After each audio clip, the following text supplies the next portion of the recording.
My wife was still packing when the kids got home, and she made no attempt to speak to either of them, not even when our youngest cried for her.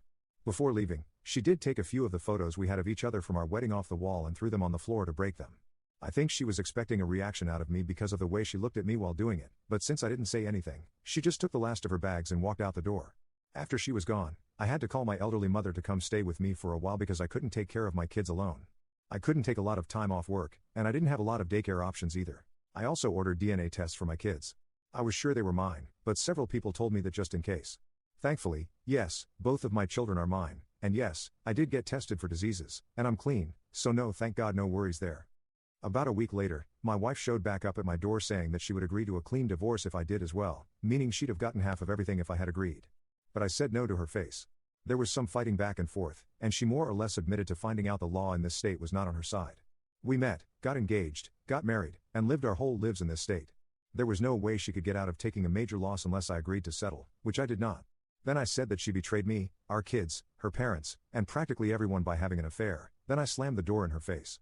She left quietly, and I didn't see her again until court a few months later. In divorce court, my wife was visibly quite pregnant by then, and she'd gotten a lawyer. AP was also nowhere to be seen. I expected her to lie to the judge, which she started to a few times, but I had enough video evidence to refute any lies, so she really didn't stand a chance.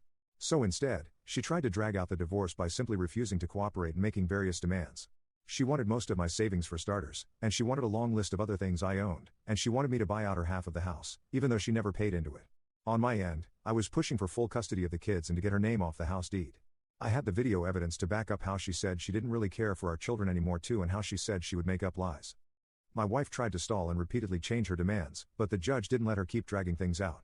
This being an at-fault state meant that she was entitled to very little since she was the cheater, and her attempting to frame me only made her case even worse. In the end, she lost all custody of our kids and walked away with nothing more than her belongings, what could be considered a fair financial settlement considering the circumstances, and the car I'd previously bought for her.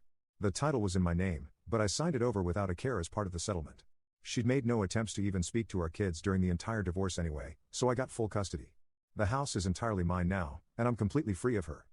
My now ex-wife did try to keep up with her lies about me to others before and during the divorce, but my sister spread word around of my wife's cheating, and soon all mutual friends cut her off when they realized who was telling the truth. She and her AP left town together after the divorce ended. I heard AP wasn't fired, but he was transferred, where I don't know, but I do know my ex had to go with him. They could have transferred him to Fries in Norway for all I care. I'm just happy they've both left. My ex should have had her do over her baby by now, and I hope it was worth it to her. I realized I should have been paying attention to the red flags long ago. I guess I just kept rose-tinted glasses on for our entire marriage, but it's all over now. Thank you to any listeners who made it through this. I know it was a lot to listen to, but this is my life. Final edit, I got my ex's name off the house deed because all bank records that could be dug up showed only I ever paid into it. My ex was also repeatedly argumentative with the judge, and in an at-fault state, being a confirmed cheater puts you in a world of trouble during a divorce. It's comparable to having a signed prenup against you. And when I said I got the meanest lawyer at the firm I went to, I meant it. The man was like a bear and a shark. The payout my wife got was $1,000, and she also got the car I bought new for her a couple of years ago that cost me $20,000. The car was paid off, and I transferred the title to her. My ex was also still offered partial custody of our children, but since the video of her saying she didn't care about them anymore had been seen, she didn't bother to have any custody and willingly relinquished all rights to our kids when she realized she couldn't get her way. And for those who might think police wouldn't have arrested my ex for lying, think again. The police here don't mess around, and my ex, with a sociopathic grin on her face, tried to frame me as someone who lays hands on his wife. That is plenty of grounds to get arrested.